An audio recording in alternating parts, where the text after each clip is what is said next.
काय नाव आपलं आणि काय नुकसान झालं तरी रातच्या वादळी वाऱ्यात? मी अभिमान अप्पा वाघमोडे. मी आता लांबोटीचं 35 वर्ष झालं राहतो आहे. कधी असलं वादळ बघायला मिळालं नाही. आम्हीच दोन्ही घरं आहेत. दोन्ही घराच्या काचा, पुन्हा फर्निचर एवढं आणि झाडं जवळजवळ आपल्या हॉटेलच्या कडे आंबराई म्हणतो ते आंबराईच राहिलं नाही आता काय. आणि हॉटेलचं जवळजवळ 25-30 लाखाचं नुकसान झालं आहे.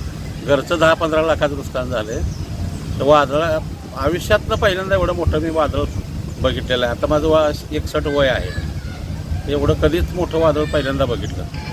आणि समधी झाडं 30-35 झाडं हॉटेलच्या कडे आंब्याची, नारळाची आणि इतर झाडं पडले. सकाळी 8 वाजल्यापासून 7-8 कामगार लावून ट्रॅक्टर लावून आम्ही काढायला चालू केलेलं आहे. प्रशासनाला फोन केला होता. प्रशासन येऊन फोटो वगैरे काढून गेलेला आहे.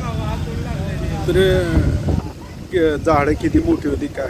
झाडं जवळजवळ 20-20 वर्षाची झाडं होती.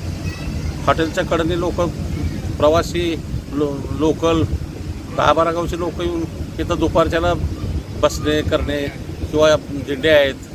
पण त्यांचं समजी सावली आता गेलेल्या आहे.